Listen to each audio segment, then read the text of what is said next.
The project is called The Big Bot and can help not just to prevent food poverty, but to help sustainability and to help prevent food waste.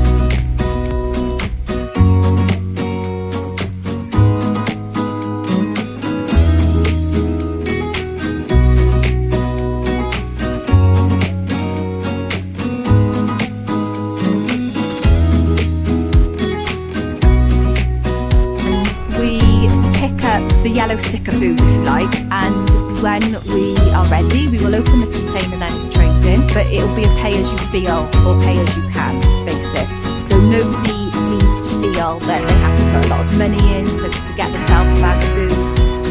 So it's about to remember about healthy food choices.